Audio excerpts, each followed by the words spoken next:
Hello student. आज हम class 9th का चैप्टर नंबर फर्स्ट जो है फिजिक्स से इसको करने जा रहे हैं। तो आइए हम समझते हैं चैप्टर नंबर फर्स्ट जिसका नाम है मोशन या फिर गति। तो गति क्या होती है इस बात को हम समझते हैं। तो सबसे पहले हम अपनी लाइफ में अपने जीवन में बहुत सारी चीज़ों को गति करते हुए देखते हैं। जैसे ये पंखा को चलाया जाए या फिर हम चलते भी हैं। मतलब ये है कि सभी लगभग सभी सजीव वस्तुएं जो भी हमें दिखाई देती हैं वो सारी की सारी गति में होती हैं। लेकिन विज्ञान की भाषा में इसको इस प्रकार की जो गति है इसको डिफाइन नहीं कर सकते। लेकिन विज्ञान के समझ के हिसाब से इस गति को इस प्रकार से कहा जा सकता है कि किसी एक बिंदु जिसे हम कहेंगे प्रेक्षण बिंदु, किसी प्रेक्षण बिंदु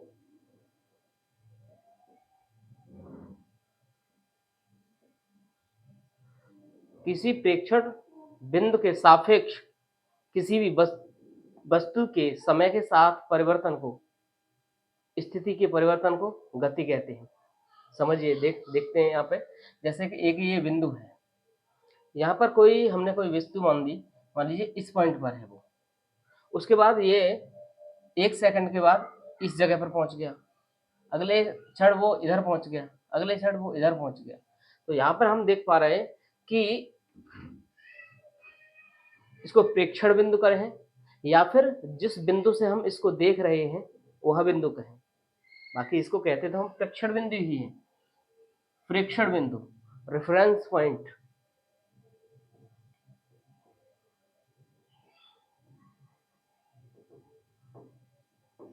तो प्रेक्षण बिंदु से समय के साथ यदि कोई परिवर्तन होता है किसी की स्थिति में, किसी बिंदु की स्थिति में, मान लीजिए ये बिंदु यहाँ पर ए बिंदु पर था, ये बी पर पहुंच गया, ये सी पर है, ये डी पर है। इस प्रकार से जो परिवर्तन हो रहा है, क्योंकि यहाँ से यहाँ तक पहुंचने में कुछ ना कुछ इसे समय लगा होगा, यहाँ से बी से सी तक पहुंचने के लिए कुछ ना कुछ समय लगा होगा, ऐसे ही सी से डी तक पहुंचने के लिए कुछ ना कुछ समय लगा होगा। तो समय के साथ में यदि कोई वस्तु या कोई वस्तु समय के साथ में अपनी स्थिति में परिवर्तन करती है। मतलब ये मान लीजिए इस यहाँ से यहाँ तक की जो दूरी है मान लीजिए 1 मीटर है, फिर अगले ही क्षण इसकी जो यहाँ से यहाँ तक की दूरी है वो 1.2 मीटर है। फिर अगले ही क्षण वो बी से सी पर पहुंचा है, यहाँ पर मान लीजिए इसकी दूरी 2 मीटर है, फिर अगले क्षण इसकी जो दूरी है 1.5 मीटर है, ये मानते हैं हम। तो यहाँ पर हम देख रहे हैं कि एक बिंदु से दूसरे बिंदु तक जाने में मतलब समय के साथ ही जाएगा, क्योंकि कुछ ना कुछ समय लगेगा ही लगेगा। तो किसी प्रेक्षण बिंदु से समय के साथ में स्थिति परिवर्तन को ही क्या कहते हैं? गति कहते हैं। इसे हम कहेंगे कि वस्तु गतिमान है। तो परिभाषा यदि लिखना चाहें हम कि गति किसे कहते हैं तो हम लिख सकते हैं किसी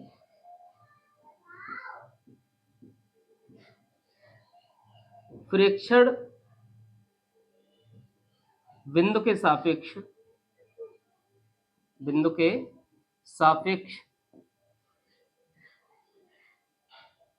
समय के साथ किसी वस्तु के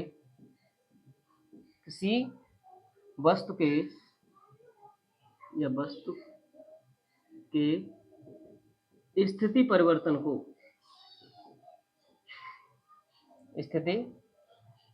को गति कहते हैं। इसे आप समझ सकते हैं। जैसे कि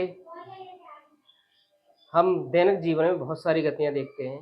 जैसे पंखा ही घूम रहा है तो ये हर मतलब एक ही सेकंड में कितने राउंड लगा रहा है, तो इसे भी हम गति में कहेंगे।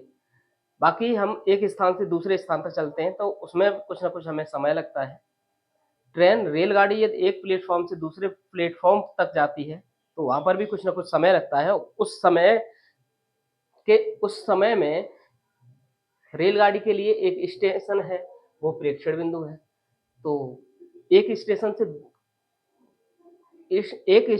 किसी भी स्टेशन से रेलगाड़ी के द्वारा तय की गई दूरी को हम मतलब उसने वस्तु ने जो भी या फिर रेलगाड़ी ने जो दूरी तय की गई है उस उसको इस बिंदु के सापेक्ष हम गतिमान कहेंगे कि रेलगाड़ी गतिमान है। बाकी हम देख रहे हैं रात्रि में मच्छर भी इधर उधर घूमते रहते हैं, तो वो भी पर सेकंड अपनी गति कहीं इधर से इधर ये भी घूमते रहते हैं। तो यहाँ पर भी वो मतलब ये है कि हम यदि माने एक प्रेक्षण बिंदु, वहाँ पर भी एक बिंदु माने जैसे हम खड़े हुए हैं, तो मच्छर क्योंकि हमारे इधर उधर घूम रहे हैं, क्योंकि हम जो खड़े हुए हैं उसी स्थान को हम रेफरेंस पॉइंट या फिर प्रेक्षण बिंदु माने, तो हम देखते हैं कि मक्खी मच्छर इधर से उधर हमारे चारों ओर घूमते हैं, लेकिन हमारा प्रेक्षण बिंदु तो हम हमारे सापेक्ष वो क्या है, वो गतिमान है।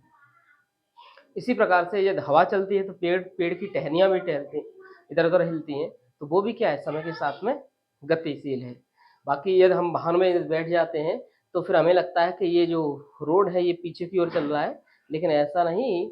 यदि कोई व्यक्ति खड़ा हुआ है तो उसको हमारा जो वाहन है वो चलता हुआ आगे की ओर दिखाई देगा, लेकिन यदि हम वाहन में बैठे हुए हैं तो हमें लगता है कि जैसे कि जो वृक्ष हैं, वो पेड़ है या फिर जो भी चीजें पड़ी हुई हैं रास्ते पर, वो सारी की सारी या स्ट्रिप ही क्यों ना हो, व्हाइट वाली जो स्ट्रिप होती है वो ऐसा लगता है जैसे कि वो पीछे की ओर भाग रही है। बट क्योंकि रेफरेंस पॉइंट क्या होता है, देखने वाला। जैसे बाइक यदि हम चला रहे हैं तो बाइक के लिए जो रेफरेंस पॉइंट है ये हमें पीछे भागती हुई दिखाई दे रही है, क्योंकि जो रेफरेंस पॉइंट है या फिर प्रेक्षण बिंदु है वो बाइक है हमारी। तो बाइक के सापेक्ष जब ये परिवर्तन होता है तो हमें पट्टियां पीछे की ओर भागती हुई दिखाई देती हैं। इसी प्रकार से जब हम किसी बस में या फिर किसी ट्रेन में या किसी वाहन में बैठे होते हैं तो हमें पीछे पेड़ दिखाई देते हैं भागते हुए, क्योंकि हमारा जो रेफरेंस पॉइंट है वो हमारी कार या फिर जिस वाहन में हम बैठे हुए हैं वो होता है। लेकिन कोई व्यक्ति यदि रोड पर खड़ा हुआ है तो वहां पर जो प्रेक्षण बिंदु है वो व्यक्ति ही स्वयं होगा।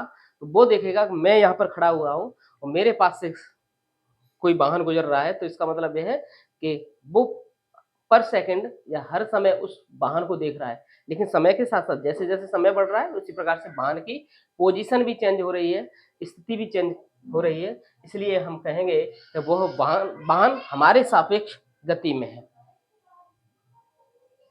तो फिर आगे हमने गति की काफी बात कर ली है, तो आगे देखते हैं सरल रेखीय गति। तो सरल रेखीय गति में हम पढ़ने वाले हैं दूरी और विस्थापन को। तो सरल रेखीय गति क्या होती है, यदि कोई वस्तु एक समान सीधी रेखा में गति करती है तो इस प्रकार की गति को सरल रेखीय गति कहते हैं।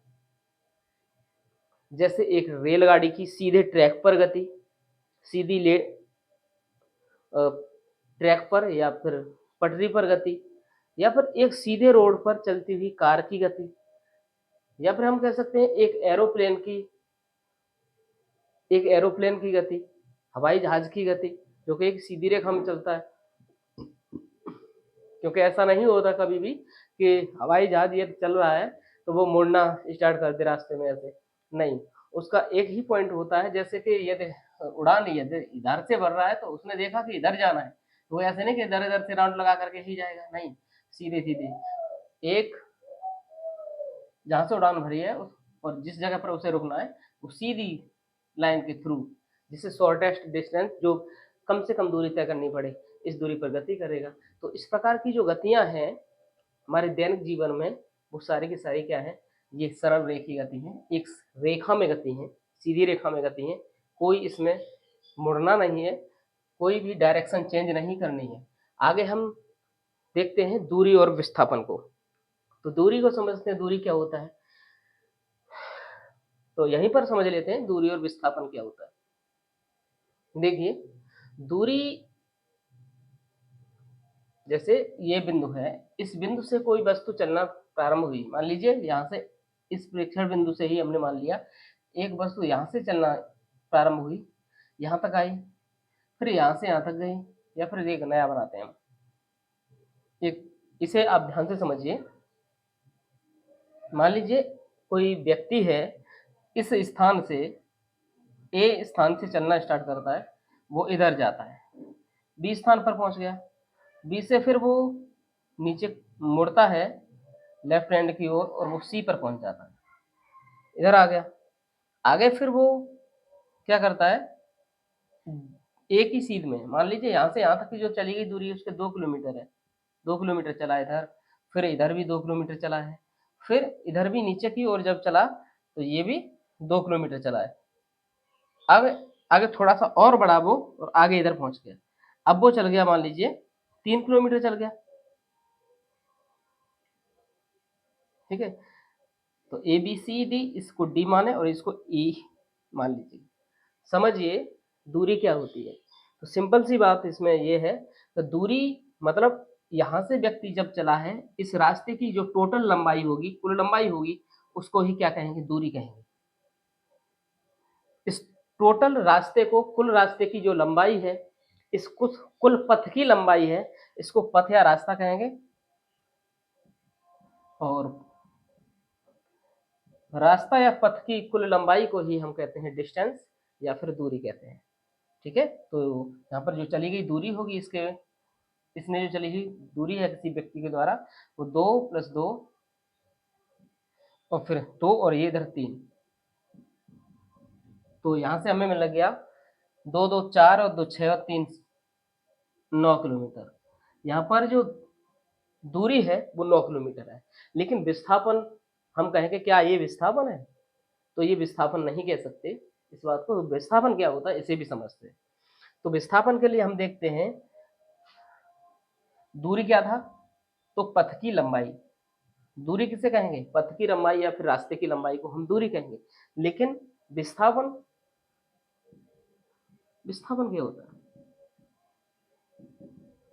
किसी भी बिंदु से चले, किसी भी बिंदु से प्रारंभिक स्थिति और अंतिम स्थिति के बीच की दूरी को हम विस्थापन कहते हैं। देखें तो प्रारंभिक बिंदु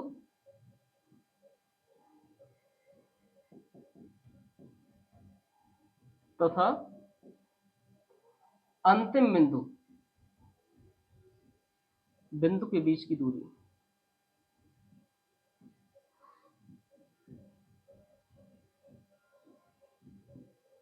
क्या कहलाता है, ये विस्थापन कहलाता है, डिस्प्लेसमेंट कहलाता है। ये डिस्टेंस है, दूरी है, और यहाँ पे ये डिस्प्लेसमेंट है।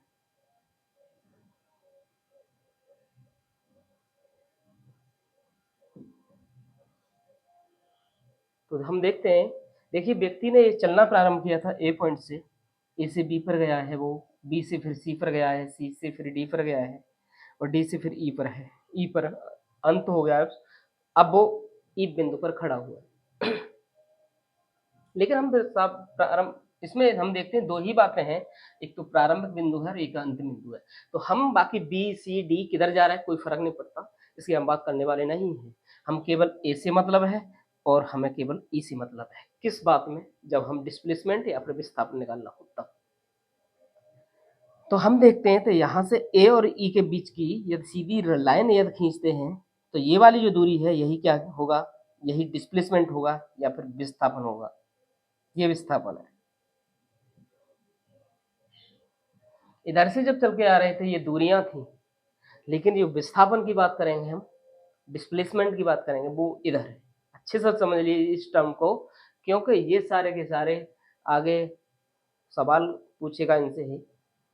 तो यदि अच्छे से आपने ये समझ लिया दूरी और विस्थापन क्या होता है, तो फिर आसानी से आप जो भी बनने वाले इसके न्यूमेरिकल्स हैं, क्वेश्चन हैं, आसानी से कर पाओगे।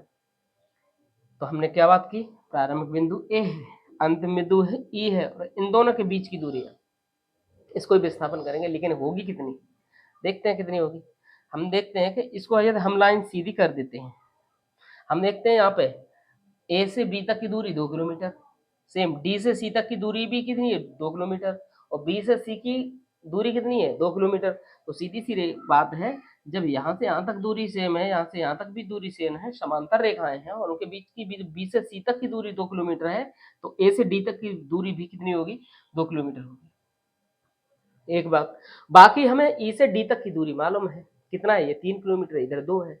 अब हम क्या मिल गया है, हमें ए से ई तक की दूरी निकालनी है, जिसको हम कहेंगे डिस्प्लेसमेंट या फिर विस्थापन। तो हम देखते हैं यहाँ से जो एंगल बन रहा है ये स्क्वायर ही बन रहा है, क्योंकि दो दो दो दो सब जगह जो दूरी है वो क्या है, मतलब एक वर्ग बन रहा है। सारी भुजाएं साइड ऑल साइड इक्वल है, चारों भुजाएं बराबर हैं उसकी, तो ये वर्ग है।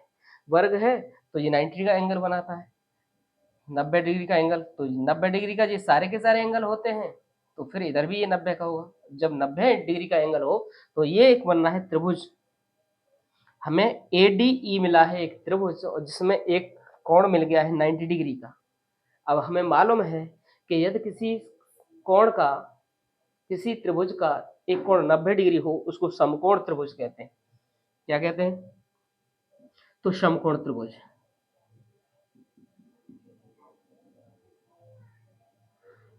समकोण त्रिभुज। और समकोण त्रिभुज के लिए जो थ्योरम है या प्रमेय है वो भी हम जानते हैं। तो पाइथागोरस ने थ्योरम दी थी। इस सबसे बड़ी भुजा है या फिर 90 अंश के सामने वाली जो भुजा है इसको कहते हैं कर्ण, हाइपोटेनस। बाकी ये नीचे लेटी हुई जो भुजा होती है इसको बोलते हैं आधार, बेस। और इधर ए से डी तक जो भुजा है इसको बोलते हैं लंब, परपेंडिकुलर। तो परपेंडिकुलर ये हाइपोटेनस और ये इधर है आधार, सॉरी बेस। तो बाकी इधर होने बाद कि लंब इसको कहेंगे, आधार इसको कहेंगे, कर्ण। इसके बीच में रिलेशन मालूम है हमें। तो कर्ण का स्क्वायर, ये पाइथागोरस ने दिया था कि कर्ण का स्क्वायर बराबर होता है लंब का स्क्वायर, क्योंकि सबसे बड़ी जो भुजा होती है वो कर्ण ही होती है। 90 अंश के सामने वाली जो भुजा होगी वही सबसे बड़ी होगी, उसको बोलते हैं कर्ण, वही सबसे बड़ी है। रिलेशन निकाल दिया कि कर्ण का स्क्वायर बराबर होता है लंब का स्क्वायर प्लस आधार का स्क्वायर।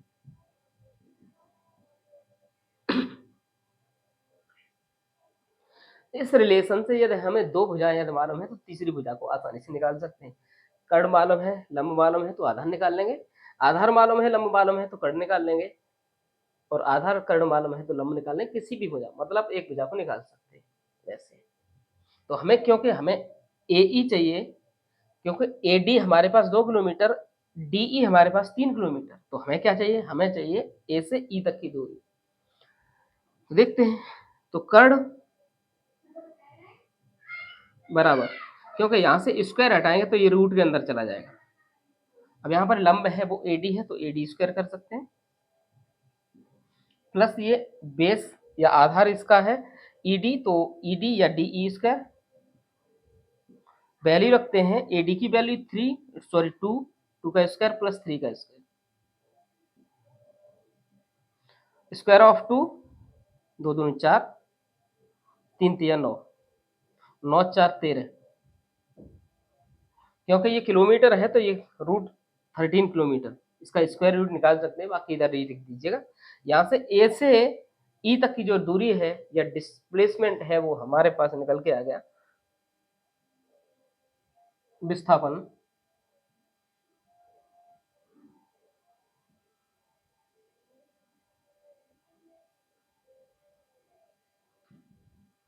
√13 किलोमीटर। बाकी तो इसको सॉल्व भी कर सकते हैं। स्क्वायर रूट यदि निकालते हैं हम, वर्गमूल निकालते हैं 13 का, तो फिर एग्जैक्ट जो किलोमीटर में डेसिमल में आएगा तो 3 तिया 9 होता है, 4 चौकी 16 होता है, तो 4 से कम होगा वैल्यू इसका और 3 से ज़्यादा होगा। तो सॉल्व करेंगे तो निकल ही आएगा। बाकी हमने समझ लिया कि दूरी क्या होता है, तो विस्थापन क्या होता है। आगे के पार्ट में है, हमें दिखाई दे रहा है एक समान गति और असमान गति, ये क्या होता है इसको भी ध्यान से समझते हैं। तो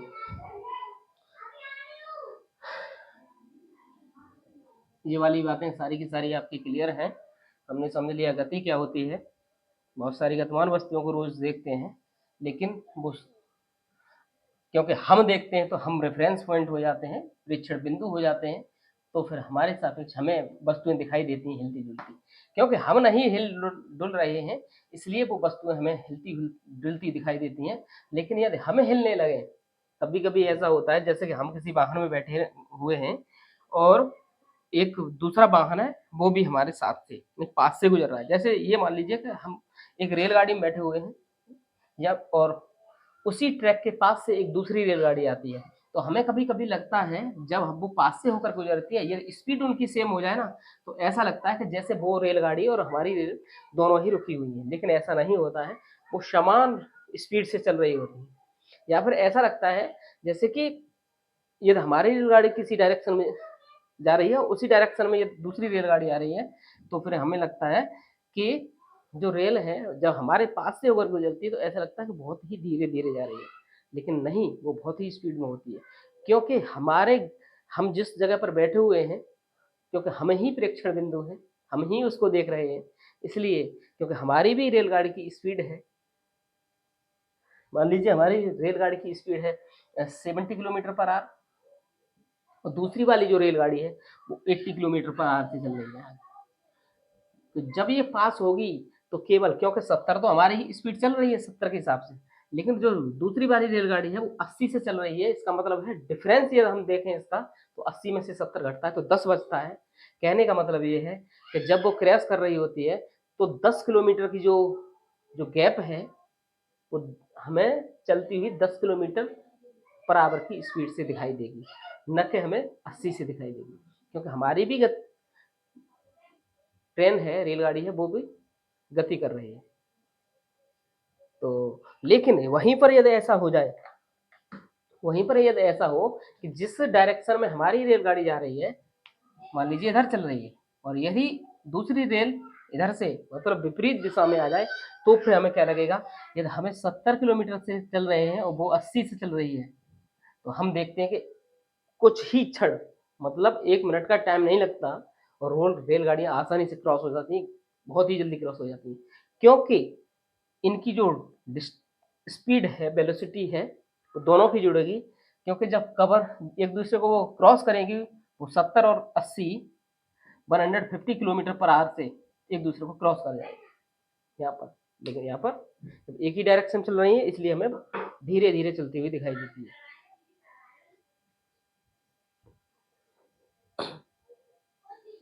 तो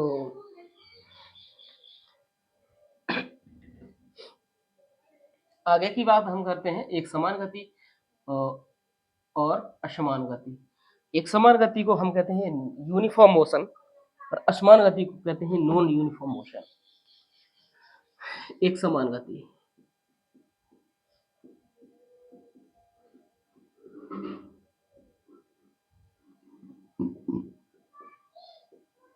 यूनिफॉर्म मोशन, क्योंकि हम विद्यालय में जब जाते हैं तो हम क्योंकि यूनिफॉर्म पहन के जाते हैं, यूनिफॉर्म का मतलब है एक समान।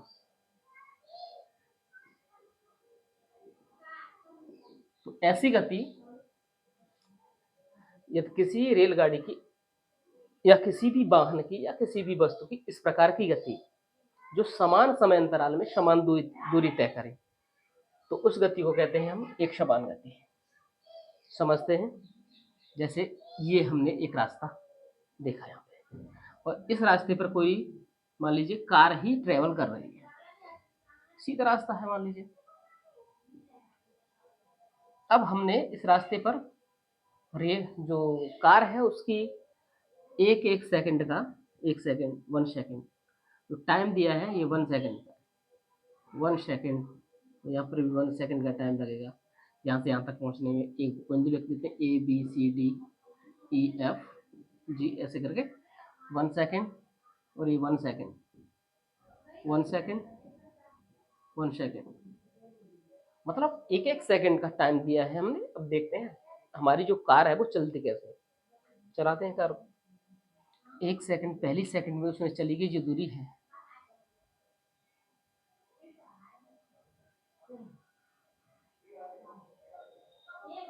यहाँ से यहाँ तक चली 10 मीटर, यहाँ से यहाँ तक फिर 10 मीटर 10 मीटर मतलब जो बीच की दूरी है हर पॉइंट के बीच की दूरी है वो हमें दिखाई दे रही है 10 मीटर 10 मीटर का गैप है सब है। यहाँ पर भी 10 मीटर, प्रत्येक गैप की जो डिस्टेंस है वो सेम है 10 10 10 मीटर 10 मीटर 10 मीटर बाकी इधर हम देख पा रहे हैं कि समय कितना है, तो 1 सेकंड लग रहा है कार को। यहाँ पर जो कार चल रही है, वो समान समय में मतलब पर सेकंड में ही 10 मीटर चल रहा है। तो इसकी जो स्पीड हो गई है, वो निकल के आई है 10 मीटर पर सेकंड। लेकिन क्योंकि ये कांस्टेंट है, हम देखते हैं यहाँ से यहाँ तक की जो दूरी निकल के आ रही है 10, 20, 30, 40, 50, 60। समय कितना लगा, सॉरी टोटल डिस्टेंस कितना है, तो 60 मीटर। डिस्टेंस कितना है, 60 मीटर। समय कितना लगा, 1, 2, 3, 4, 5, 6, 7 और 6 मिनट। यहाँ से कट कर दीजिए तो 10 मीटर पर सेकंड ऐसे निकल के आया। तो हम देख पा रहे हैं जब कोई वस्तु या जब कोई कार मान लीजिए, या जब कोई वस्तु वस्तु ही ध्यान रखिएगा, समान समय अंतराल में, समय अंतराल कैसा है, समान है, समान समय अंतराल में समान दूरी तय करता है, तो इस प्रकार की उसकी गति को हम कहते हैं एक समान गति या फिर यूनिफॉर्म मोशन। बाकी दूसरी तरफ हम देख लेते हैं, इधर दूसरी कार है। इधर यहाँ से यहाँ तक का जो गैप है ना, एक एक सेकंड का ही देखते हैं। यहाँ से यहाँ तक जाने में उसे 1 सेकंड का समय लगा है। दूरी मान लीजिए सेम है, और यहाँ पर ये मान लो 2 सेकंड, यहाँ पर 2 सेकंड, फिर 1 सेकंड में इधर पहुँच गया, फिर यहाँ पर 3 सेकंड में पहुँचा इधर, और यहाँ पर 4 सेकंड लग गए उसको पहुँचने में। रास्ता कैसे भी हो सकता है, टूटा फूटा भी हो सकता है, ऐसे इस टाइप की जो रास्ता टूटा हुआ है, मोड़े हैं, गड्ढे हैं, तब ये जो मिलने वाली है हमें, वो क्या मिलेगी, असमान गति मिलेगी।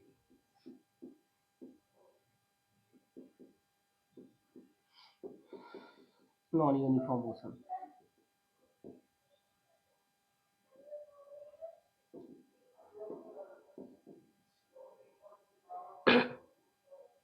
दो सेकंड।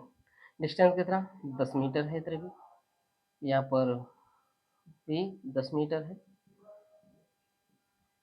सॉरी 10 मीटर है, किलोमीटर नहीं, 10 मीटर यहाँ पर भी, और ये 10 मीटर। हम देखते हैं कि जब समान समय अंतराल में समान दूरी तय कर रहा था, तो फिर क्या था, एक समान गति था। लेकिन वहीं पर समान दूरी तय करने के लिए जो समय अंतराल लग रहा है वो डिफरेंट है, ऐसे कह सकते हैं। या फिर अगली बात और यहाँ पर हम रख सकते हैं, यहाँ से यहाँ तक जो समय लग रहा था वो तो सेम है। मान लीजिए 1 सेकंड इधर भी लगा, 1 सेकंड इधर भी लगा टाइम, 1 सेकंड इधर भी लगा, 1 सेकंड इधर भी लगा। अब हम देखते हैं यहाँ से यहाँ तक की दूरी है वो 15 मीटर है, यहाँ पर कितनी है, 10 मीटर दूरी है, यहाँ पर कितनी है, 12 मीटर दूरी है, यहाँ पर कितनी है, तो ये 13 मीटर दूरी है। ये वाली बात, क्योंकि समय सेम है, 1 सेकंड, 1 सेकंड, 1 सेकंड, लेकिन समान समय अंतराल में। यहाँ पर जो बात है ये नीचे वाली आ रही है, इसको कहते हैं समयांतराल। समयांतराल, समान समय अंतराल में समान दूरी तय की। समय अंतराल ये समान था, और दूरी भी कैसी थी, समान। इधर क्या आया, दूरी तो समान है, दूरी क्या है, समान है, लेकिन समय अंतराल क्या है, यहाँ पर समान था, लेकिन ये समांतराल क्या है, समांतराल, समांतराल, समांतर। यहाँ पर क्या है, ये असमान है। इधर क्या देखते हैं हम कि दूरी क्या है, असमान, और समांतर समान।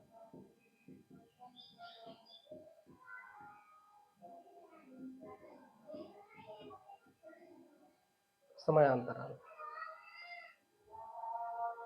समयांतराल, ये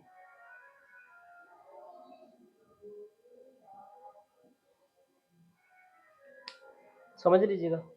दो कंडीशन इधर दिखाई दे रही है। बाकी ऊपर ये समय हमारा ये क्लियर हो गया है ऊपर कि जब दूरी समान और समय समान, एक समान गति या फिर यूनिफॉर्म मोशन। दूसरी बार इधर देख लीजिए, दूरी समान लेकिन समय अंतराल असमान। कैसी मोशन? असमान गति या फिर नॉन यूनिफॉर्म मोशन। दूरी असमान, समय अंतराल समान, दो कंडीशन हो सकती है इसकी कि समय समान समय अंतराल में असमान दूरी तय करती है। यदि कोई वस्तु समान समय अंतराल में असमान दूरी तय करती है तो इस प्रकार की गति को असमान गति कहते हैं। जब कोई वस्तु समान दूरी असमान समय अंतराल में तय करती है तो फिर इसको भी क्या कहते हैं? असमान गति कहते हैं। लेकिन जब कोई वस्तु समान समय अंतराल में समान दूरी तय करती है तो इसको एक समान गति कहते हैं। तो ये बात भी हमारी क्लियर हो गई। तो इसको हमने समझ लिया। आगे वाला पॉइंट है वो है औसत चाल। ये औसत चाल क्या होता है इसको भी समझते हैं।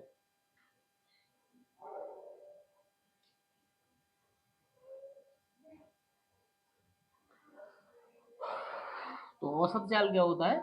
औसत का मतलब होता है एवरेज, और एवरेज हमें निकालना पड़ता है। बहुत सारी ये दूरियां दी हुई है और वो समय दिया है। कई समय हैं जो टुकड़ों में दिए हुए हैं और जो दूरियां हैं वो भी टुकड़ों में दिए हैं। यदि उन टोटल दूरियों को यदि जोड़ दिया जाए, योगफल कर दिया जाए उनका, और टोटल समय से यदि भाग दे दिया जाए तो हमें जो रिजल्ट मिलेगा वो मिलेगा। और औसत चाल, देखिए औसत चाल क्या होता है? एवरेज वैल्यू, औसत चाल। औसत चाल, औसत चाल बराबर कुल दूरी बटे में कुल समय। कुल दूरी बटे का समय, तो इसको लिख देंगे हम औसत चाल या average speed. Average speed is equal to total distance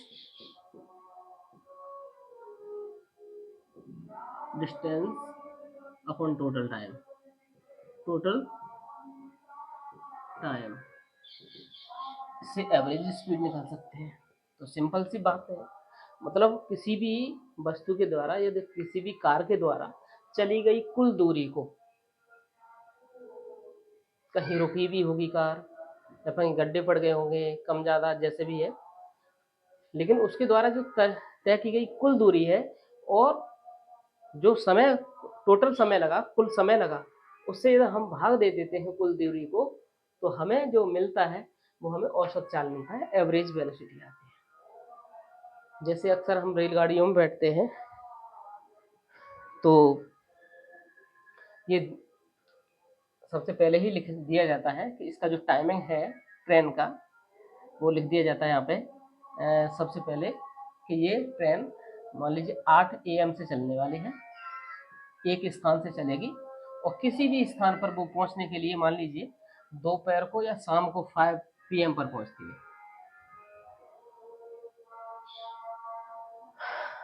अब देखिए, क्योंकि 8 AM से 5 PM तक वे यहाँ पर पहुंचती है, इसका मतलब क्या है?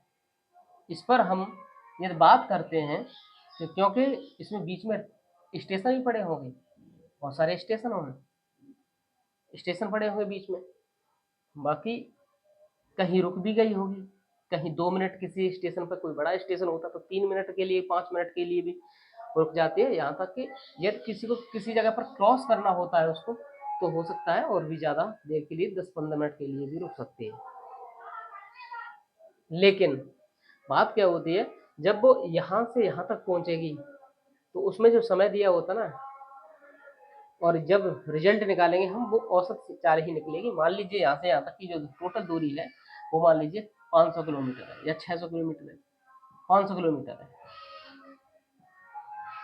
और यहाँ से यहाँ तक जो टोटल टाइम लगा उसको 8 बजे से 8 और 4 12, 12 और 5 9, 9 घंटे लगा। यहाँ से जो निकल के आएगी वो औसत है, क्योंकि इसमें जो ट्रेन है वो उसकी स्पीड हर समय सेम टू सेम नहीं रहती है। कहीं स्पीड ज़्यादा थी, कहीं ज़्यादा कम थी, कहीं, लेकिन ड्राइवर भी जब इस ट्रेन को चलाता है तो वो भी ये देख लेता है कि डिस्टेंस कितनी बची हुई है, उस हिसाब से स्पीड को घटा या बढ़ा सकता है। यदि स्पीड से ज़्यादा स्पीड से लेकर आता है तो फिर क्योंकि इस टाइम इस प्लेटफॉर्म पर लास्ट में जो स्टेशन है उसके पास लेकर जाना होता है, तो उसको फिक्स टाइम पर ही ले जाना तो होता, तो यहीं कहीं रास्ते में रोक देगा। या फिर स्टार्टिंग में ये धीरे धीरे चल रहा है रुकता हुआ, तो फिर बाद में स्पीड बढ़ेगा, उसको भी कवरेज कर लेगा।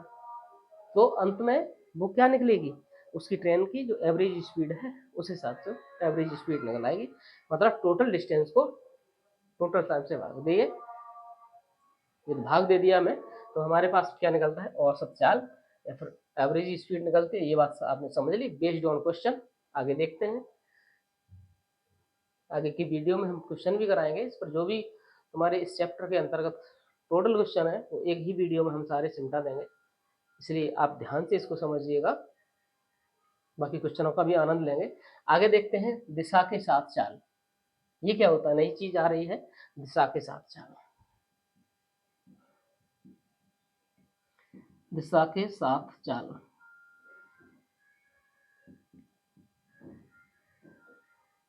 क्योंकि हमने अब तक चाल की बात करी थी, क्या बात किया है, चाल है, और दिशा के साथ ये चाल की बात हो जाए, क्योंकि हमने एक बात करी थी, दिशा के चाल साथ चाल को कहते हैं वेग या फिर वेलोसिटी।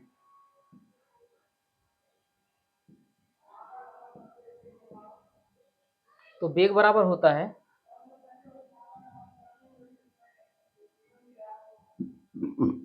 विस्थापन बटे समय।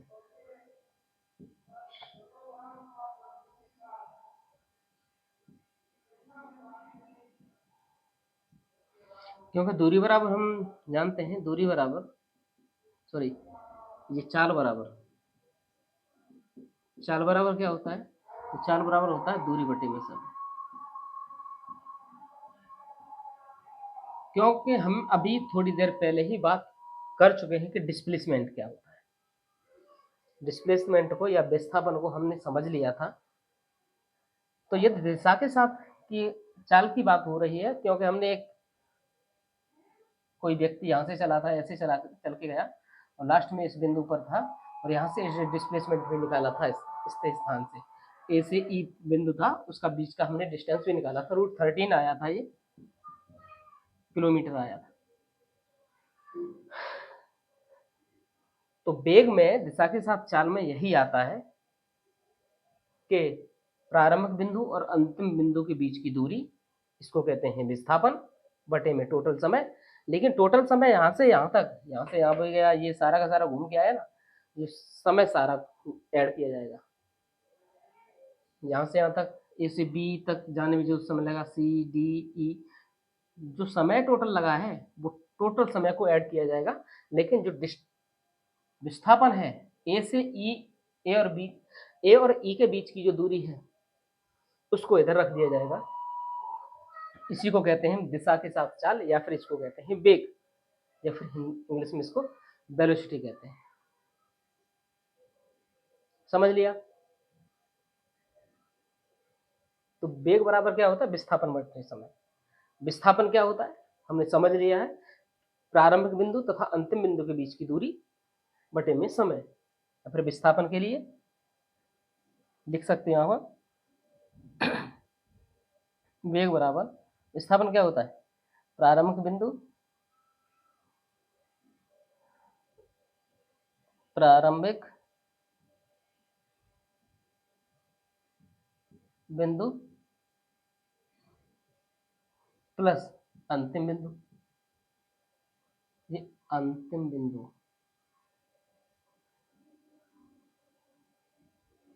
मतलब बीच की दूरी है ये, अपॉन में टोटल समय से भाग दे दीजिएगा तो हमें मिल जाएगा वेग। बाकी आगे चलेंगे तो फिर इससे बेस्ड क्वेश्चन पढ़ेंगे दिशा के साथ गति। आगे है वेग में परिवर्तन की दर क्या होती है, तो इसे भी समझते हैं विस्थापन से ही। वेग में परिवर्तन, वेग परिवर्तन की और दर है, ये वाली बात। देखो ये दर है, ये वेग में परिवर्तन है, ये दो पॉइंट है, एक तो चेंज इन वेलोसिटी वेग में परिवर्तन, और यहाँ पर रेट आ गया, दर आ गया। दर जब भी आता है तो अपॉन में समय से भाग दे देते हैं, ये निकलता है। वेग परिवर्तन मान लीजिए किसी वस्तु का प्रारंभिक वेग u था, अंतिम वेग उसका v हो गया, है ना, और उसमें जो अंतिम वेग और प्रारंभिक वेग में जो समय लगा वो मान लीजिए t था।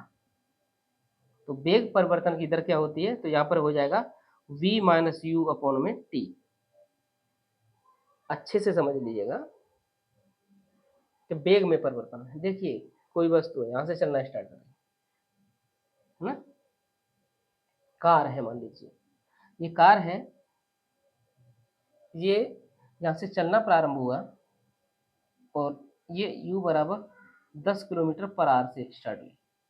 प्रारंभिक वेग इसका क्या है, ये, और अंत में इसकी जो स्पीड हो गई है यहाँ से यहाँ तक, वो कितनी हो गई है, 50 किलोमीटर पर आवर। ये आ गया। तो ये जो प्रारंभिक वेग होता है इसे u से डिनोट कर देते हैं, इनिशियल वेलोसिटी। बाकी जो अंतिम वेग होता है उसे v से डिनोट करते हैं, इसको v बराबर ये। बात क्लियर हो गई, क्योंकि u बराबर प्रारंभिक वेग है और v बराबर क्या है, ये अंतिम वेग है। ऐसा ही नहीं कि यहाँ पर प्रारंभिक वेग कम है और अंतिम वेग ज़्यादा हो, ऐसा भी हो सकता है, क्योंकि जब हम ब्रेक लगाएंगे ना तो प्रारंभिक वेग ज़्यादा होगा और ब्रेक लगाने के बाद ये सबको मालूम है कि गाड़ी रुकती है, स्लो होती है। तो हो सकता है initial velocity 80 kilometre per hour हो और जब ब्रेक लगा दिया था इसका, मान लीजिए पूरी तरह से ब्रेक नहीं लगाया है, तो 30 किलोमीटर पर आवर हो गई, है ना। बाकी ये भी हो सकता है कि 80 पे चल रही है, उसको रोक ही दिया आगे चल के, मान लीजिए यहाँ से और भी चला गया आगे, तो और भी आगे चला जाता तो हो सकता है उसकी जो वेलोसिटी है वो 0 हो जाएगी, तो गाड़ी रुक जाएगी। अब हम, मुझे लगता है कि अच्छे से समझ लिए कि वेग क्या होता है। तो क्योंकि जब हम मोटरसाइकिल चलाते हैं या उसको कार चलाते हैं तो उसका जो मीटर होता है जो हमें स्पीड बढ़ा बताता है, स्पीडोमीटर, वो यही बताता है कि इसका जो इंस्टेंट वेग क्या है।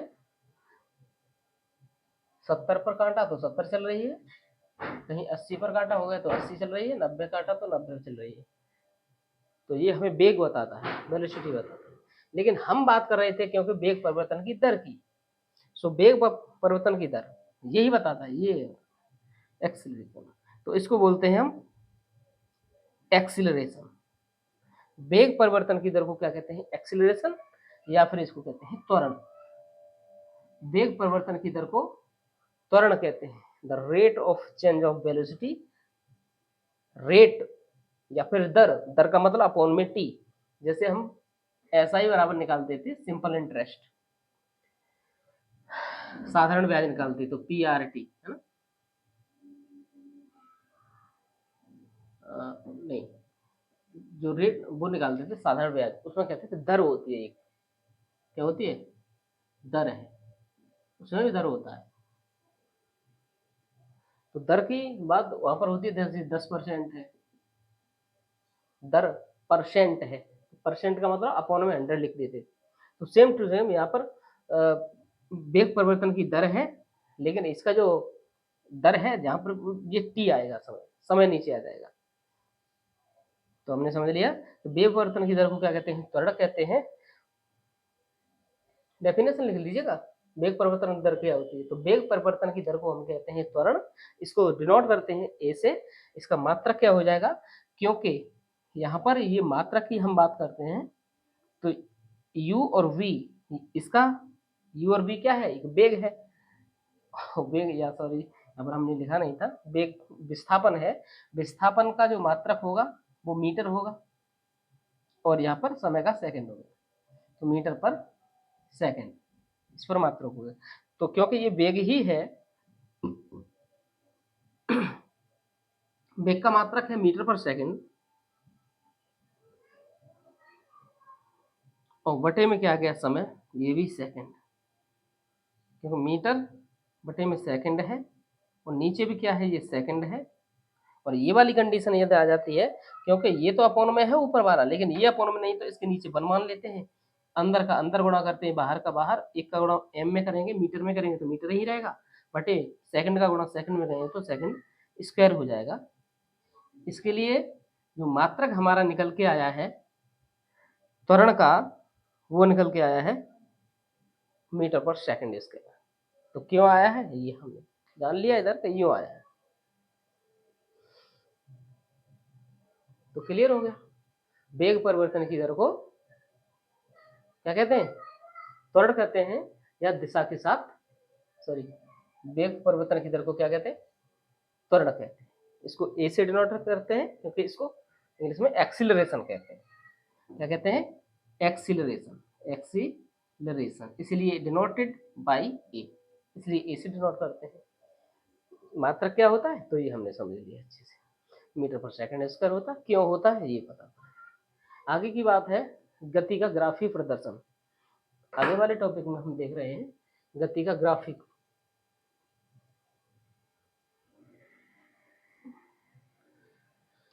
गति का ग्राफी प्रदर्शन। गति को हम ग्राफ के रूप में भी लिख सकते हैं। जैसे कि हम क्रिकेट का खेल देखते हैं, वहां पर भी ग्राफ का यूज किया जाता है। उसमें ग्राफ दिखाते हैं, इस ओवर में इतना रन और इस ओवर में ऐसे रन, ये वाली विकेट इस पर गिरी और ये वाली विकेट इधर गिरी, तो ग्राफ किसी का ऊपर जा रहा है, किसी का नीचे आ रहा है। जिसका ऊपर चढ़ गया वो जीत की ओर बढ़ रहा है, जिसका नीचे आ गया वो हार की ओर अग्रसर हो रहा है। ये वाली चीज देखते हैं। तो सेम टू सेम इधर भी हम क्या कर सकते हैं, इसका ग्राफ देख सकते हैं। तो सबसे पहले जो ग्राफ है इसमें दे रहा है वो है गति का ग्राफी प्रदर्शन। और इसमें ग्राफी प्रदर्शन में हम जो बात करने वाले हैं सबसे पहले दूरी और समय ग्राफ। किसका बात करेंगे, दूरी और समय। तो मान लीजिए ये है, ये समय है, समय को टी से डिनोट कर दीजिएगा। ये ऊपर की ओर जब हम जा रहे हैं इसका मतलब क्या है, डिस्टेंस, दूरी है ये। चलो ऐसे लिख देते हैं, सीधा सीधा दूरी है। इस दूरी को डिनोट हम कर देते हैं एस से, कर दीजिएगा एस दूरी। अब इसका ग्राफ बनाने वाले हैं। यहाँ पर जो समय है वो टाइम है वो किसमें, यूनिट इसकी मान लीजिए सेकंड में, सेकंड में। तो दूरी मान लीजिए ये मीटर में, तो किसमें है इसकी दूरी, मीटर में, ठीक है, ये मीटर में, मीटर में। इधर को दूरी और ये नीचे की ओर। तो इसमें दो तीन ग्राफ की बात करेगा। एक तो पहला है एक समान चाल है से गतिमान वस्तु का ग्राफ बनाना है, दूसरा है असमान चाल से गतिमान वस्तु का ग्राफ बनाना है। चलिए देखते हैं। तो हमें एक समान चाल से गतिमान वस्तु का हमें पता पड़ गया था कि जब एक समान चाल किसे कहते हैं, जब समान समय अंतराल में समान दूरी तय करें। मान लीजिए 1 सेकंड है इधर, टाइम 2 सेकंड है, सेकंड में ही टाइम है तो 1 2 3 ऐसे लिख देता हूँ, ये 4, ये सेकंड है सारे सारे। इधर तो चल रहा है 1 किलोमीटर, 1 सेकंड में 1 किलोमीटर नहीं चलेगा, मतलब मीटर में मान लेते हैं तो 10 20 मानते हैं। 10 metre, 20 metre, 30 metre, 40 metre, 50 metre, 60 metre. ध्यान से समझिएगा इसको। ये मीटर में 10 मीटर, सॉरी यहाँ पर 20 मीटर है, यहाँ पर 30 मीटर, ये 40 मीटर है, ऐसे दिया है।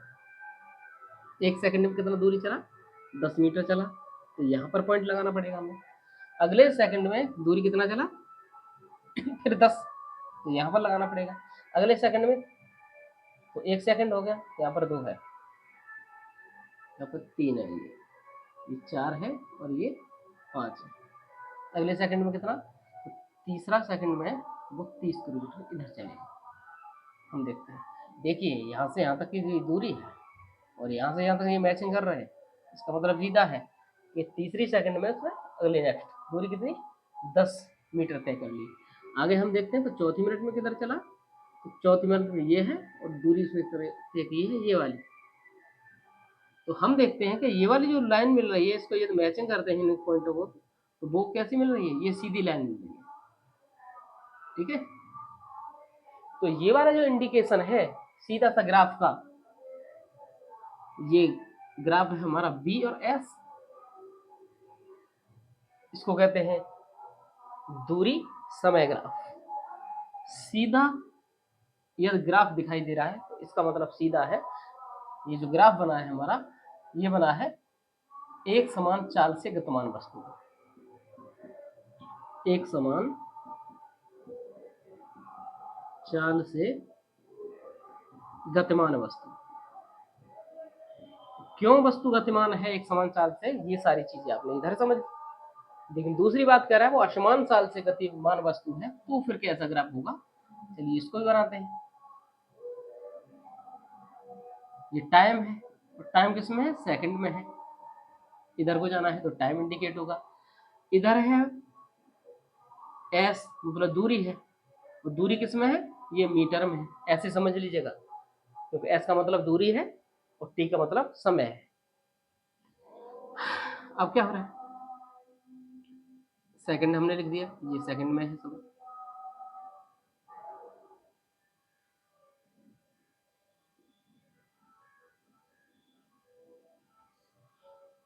One two three four five, यहाँ पर 10 ही लिखते हैं, 20 लिखते हैं, 30 लिखते हैं, फिर 40 और ये 50, ऐसे करके चल रहा है।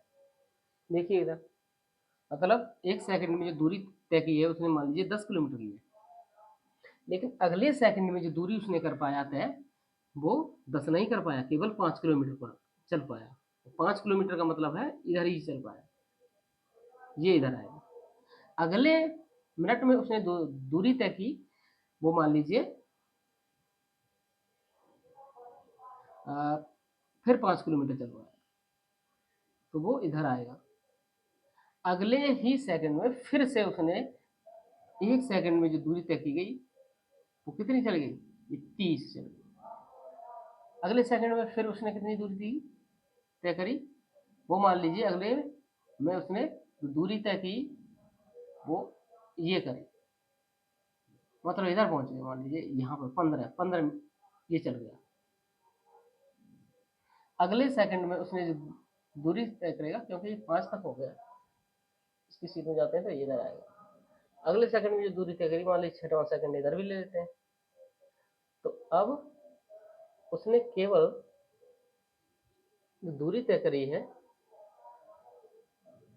तो हम इसको यदि मैचिंग करते हैं इसकी, तो देखिए ये ऐसा बन रहा है, ये मतलब यहाँ पर हम देख रहे हैं कि समय अंतराल तो समान समय अंतराल में दूरी से समान नहीं तय कर रहा है।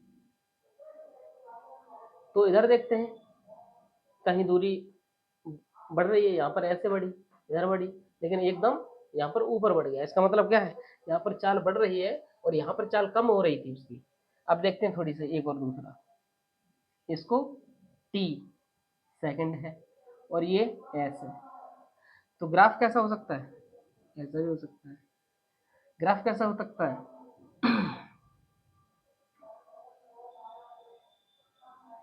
ऐसा भी हो सकता है। तो ये वाले जो ग्राफ है वो किसको दर्शाते हैं, तो ये असमान चाल से गतिमान वस्तु को, असमान चाल किसी भी वस्तु की कैसी है, ये असमान चाल है। ठीक है, ये ऊपर की ओर भी जा सकता है, ऐसे भी जा सकता है। मतलब सीधी सी बात है, पहले स्पीड कैसी थी, कम थी, और बाद में फिर स्पीड कैसी बढ़ती जा रही है, मतलब दूरी ज्यादा तय कर रहा है। इसका मतलब क्या है, जो चाल है वो बढ़ती जा रही है। इधर क्या है, पहले चाल बढ़ी और फिर कम हो गई, कम होती गई, कम हो गई, फिर यहाँ पर थोड़ी सी फिर बढ़ गई। तो ये वाले किसको डिनोट कर रहे हैं, ये वाले असमान चाल को डिनोट कर रहे हैं। ये वाले जो ग्राफ है वो प्रदर्शित करते हैं कि यहाँ पर असमान चाल है वस्तु की, और ये वाला क्या प्रदर्शित करता है, तो ये एक समान चाल प्रदर्शित करता है। तो ये वाली बात हमारी क्लियर हो गई। लेकिन आगे और एक और टाइप का ग्राफ होता है, वो वेग समय ग्राफ होता है। क्या होता है, वेग और समय ग्राफ। चलो इसको भी देख लेते हैं, वेग समय ग्राफ क्या होता है।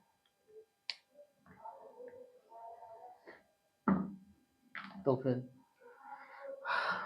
वेग समय ग्राफ, या फिर इसको कहेंगे वेग को v वेलोसिटी और समय को कहते हैं t, vt graph. vt graph भी कह सकते हैं। तो vt ग्राफ क्या होता है, यहाँ पर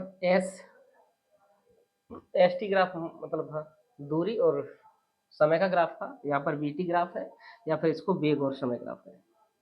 देखिएगा, और वेग और समय जो इंडिकेट करता है तो है ये हमें मालूम है, क्योंकि a बराबर क्या होता है v minus you upon T, और ये इंडिकेट करेगा किसको, त्वरण को, ये त्वरण को दर्शाता है। बीटी समय ग्राफ किसको दर्शा रहा है, इस त्वरण को दर्शा रहा है। तो यहाँ पर जो वीटी समय ग्राफ है तो एक समान त्वरित गति है और असमान त्वरित गति है, दो तरह के यहाँ पर वी ग्राफ बनने वाले हैं। ये है टी है, समय सेकंड में है, और यहाँ पर जो वेलोसिटी है वी है मीटर पर सेकंड में। ठीक है, यदि सीधा सीधा यदि ग्राफ बन जाता है ये ऐसे, तो इसको हम कहने वाले हैं एक समान त्वरित गति।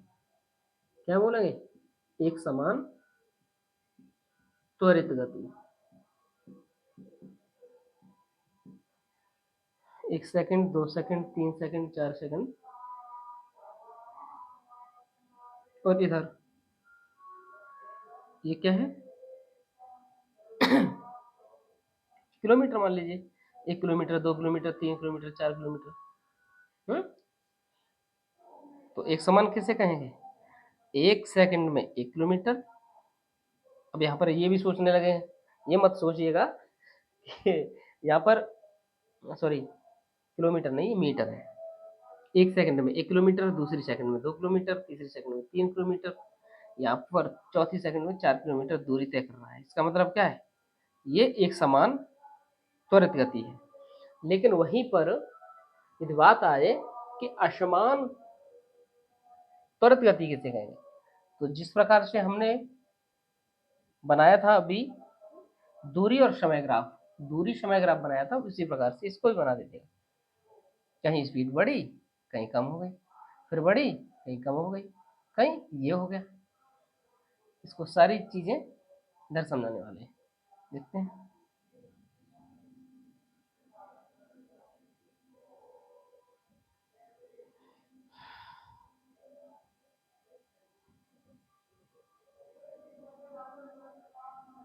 ठीक है, ये वाला हुआ, फिर क्या हुआ, ये होगा। यहाँ पर देखिएगा, यहाँ पर गति बढ़ रही है,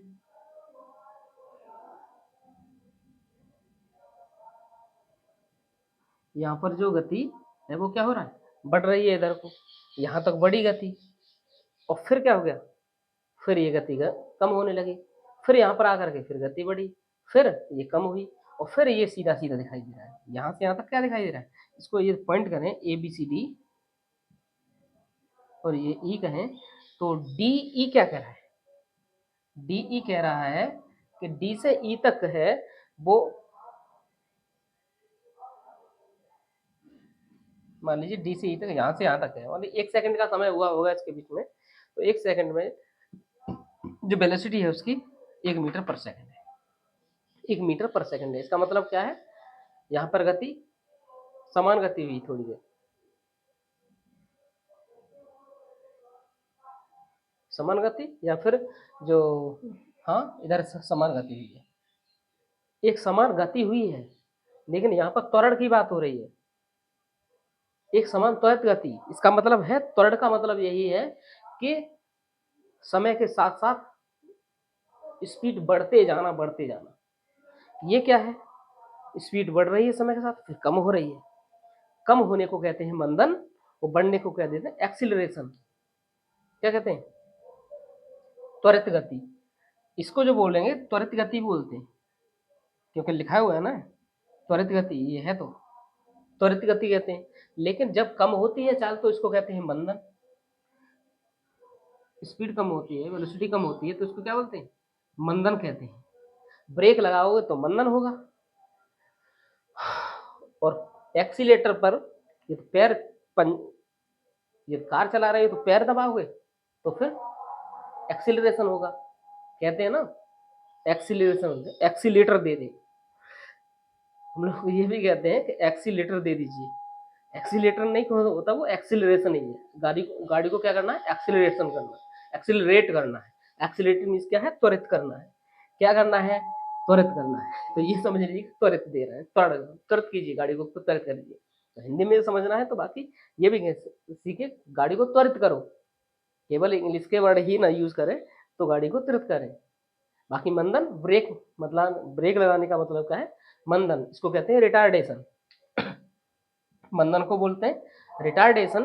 और एक्सिलरेशन या एक्सिलरेशन को क्या कहते हैं, त्वरण कहते हैं या त्वरित, त्वरित गति। तो ये वाली बातें हैं समझ। वीटी वे ग्राफ, इस ग्राफ पे संबंधित जो भी क्वेश्चंस होंगे उसे भी हम आसानी से सॉल्व कराएंगे, आप ध्यान से समझोगे उसे।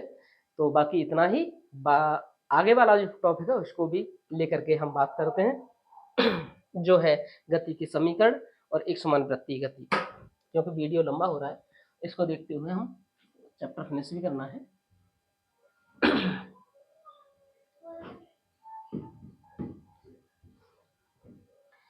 अब है गति के समीकरण। गति के समीकरण 3 समीकरण है। सरल रेखा में गति, जो कि आज हमारा टॉपिक भी यही है। तो इसके लिए 3 समीकरण दिए हुए हैं, तो उन तीनों समीकरण को हम समझते हैं। सबसे पहला समीकरण है, लेकिन ये समीकरण दिए हैं ये किसके आधार पर है, तो यहाँ पर u है, इसको बोलते हैं प्रारंभिक वेग, इनिशियल वेलोसिटी, प्रारंभिक वेग।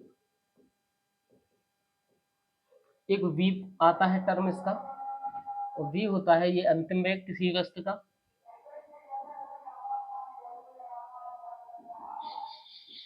तीसरा आता है t, और t होता है जानते ही हो समय। ये सारी बातें हमने कर ली हैं। s की भी बात कर ली थी, s है ये दूरी है, चली गई दूरी। और a की भी बात कर ली हमें, ये है त्वरण। तो इन प्रारंभिक वेग, अंतिम वेग, समय, त्वरण और s दूरी के बीच में संबंध क्या हो सकता है, या फिर एक से दूसरी वस्तु इस क्वांटिटी को हम किस प्रकार से निकाल सकते हैं। तो इसके लिए 3 फॉर्मूले दिए, या फिर इसके 3 समीकरण दिए, जिन्हें हम कहते हैं गति के समीकरण, जिनसे आसानी से हम जो क्वेश्चंस होते हैं उनको सॉल्व किया जा सकता है। तो क्या समीकरण है, पहला समीकरण ये है v equal to u plus a t. पहला समीकरण है, जिसमें v क्या है, किसी वस्तु का अंतिम वेग, u है किसी वस्तु का प्रारंभिक वेग, a है वस्तु का त्वरण, और t है समय। दूसरा समीकरण दिया है s equal to u t plus half a t square, जहां पर दूसरे समीकरण में s है दूरी, u है प्रारंभिक वेग, t है समय 1/2, a त्वरण और t समय। फिर से दूसरा समीकरण, जब हमें क्या निकालना हो, अंतिम वेग निकालना हो या प्रारंभिक वेग निकालना हो, इनमें से यदि एक निकालना हो तो फिर हम इसका यूज कर देंगे, समय दिया हो, त्वरण दिया हो तो। या फिर यदि ये दिया हुआ है तो त्वरण निकाल सकते हैं, समय भी निकाल सकते हैं। तो जो जो चीजें हैं इसमें दी हुई है, तो एक दूसरे से मतलब चीजें निकाल सकते हैं। अगली बात हम करने वाले हैं थर्ड समीकरण। तो ये होता है v square minus u square equal to 2as। ये थर्ड समीकरण है। तीसरा समीकरण क्या क्या था, या फिर इसको ऐसे भी लिख सकते हैं, v square equal to u square plus 2as, ऐसे भी कह सकते हैं। ठीक है, क्योंकि यू स्क्वायर उधर पहुंचेगा तो ये प्लस का हो जाएगा। तो ये थर्ड समीकरण है। तो पहला, दूसरा और तीसरे समीकरण में जो भी बातें हैं वो तुमने समझ ली। बाकी इनका पूरा पूरा कैलकुलेशन अच्छे से समझने के लिए पूरे के पूरे हम न्यूमेरिकल्स करेंगे। इनका ऑपरेशन उधर ही होगा। बाकी तो ये क्लियर बातें हैं। वी वेग है, अंतिम वेग, यू है प्रारंभिक वेग, ए है त्वरण, और ये एस। क्योंकि इसकी हम बात कर चुके थे, इससे हम कहते हैं इसको इधर लेकर आएंगे तो v माइनस यू हो जाएगा, और t इजिकल टू क्या हो जाएगा, ए टी हो जाएगा। अब हमें t को इधर लेकर आए तो v माइनस यू अपॉन में t नीचे आ जाएगा, तो इधर क्या रह जाएगा, a। तो ये वाली बात हम पहले ही कर चुके थे। तो त्वरण बराबर क्या होता है, the rate of change in velocity is त्वरण। ठीक है, मतलब